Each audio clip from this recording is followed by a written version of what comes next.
Hello everyone and welcome back to another Minecraft update video. Today's snapshot is 18w03a and it's probably going to be a relatively uneventful snapshot as there isn't a lot on the changelog, and going over a couple of things, there's probably not too much of it that's really that interesting.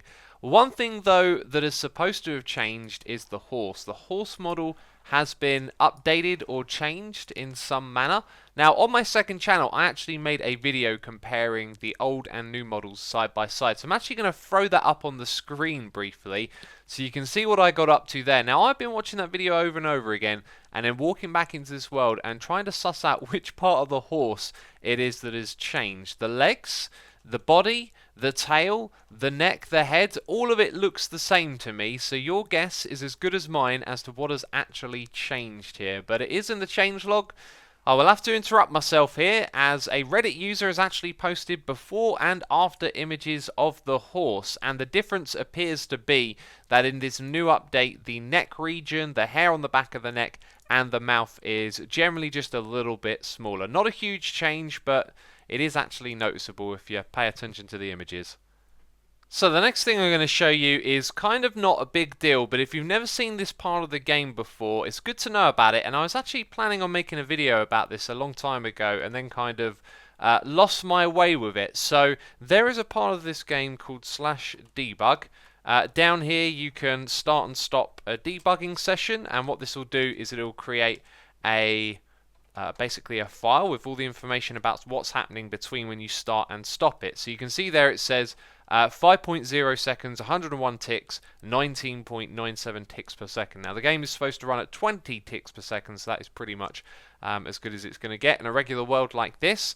Now what's been added to this feature is the ability to track commands and relay their performance impact onto the game. So this will actually be really great for map makers who want to see how much of an impact it has. So if we start the debugging and then we get a command block to run a command over and over again. Now I've chosen this because the creepers will just continuously die thanks to the entity cramming game rule. It's also producing a ton of entities and then entities lying around on the ground because it's a gunpowder machine creating thing. And that'll add a lot of impact onto the game. So now we're going to stop the debugging, and I'm not recording my game right now. I'm actually recording the monitor, which means we can open up this folder. So wherever your Minecraft game is at, this right here is my profile for snapshots, and in there's a folder called debug, and then there is these debugs that I've run. So what I'm going to do is grab one of those and I'm going to open up a different program and I'm going to open that in here, and we can see the impact all the different things has had on the game, on all the ticks per second that are being used, and it breaks it down to all sorts of different things right here. None of this is new so far, by the way. The thing that is new is all the way down at the bottom somewhere. In fact, let's just do a search. This is the bit that I believe has been added. It will now look for commands as well and tell you about how much impact they've had on the game.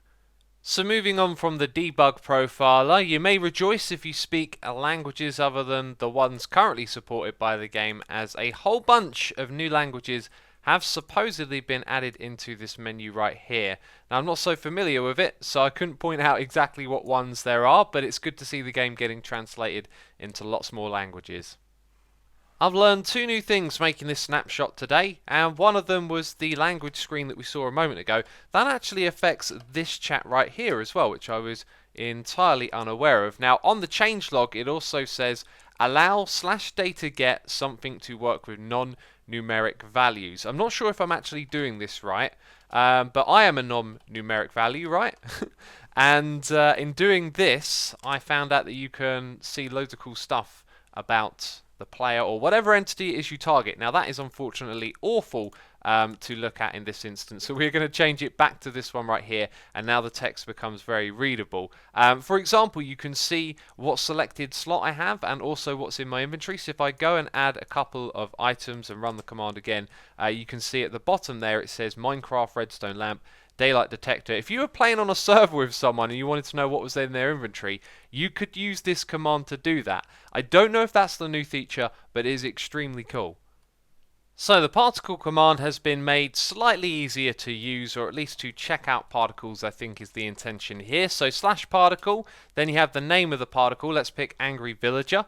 and then you have the position, and then there's a whole bunch of other parameters beyond this that can get a little bit confusing. So now you can actually execute the command with just that many, and if you were looking at my player character trying to see where that thing was, it's sort of like right in the middle of me. Well, I guess what we could do is add that. But what I've learned in doing this is that it kind of executes it around the player's feet. So if you pick a larger effect, like explosion is a big one, except it's not going to auto. There we go. Now it's got it. Now it's got it. Bam. You can see it right there. Anyway, that's just, an easier way to use that command and check out the particle effects.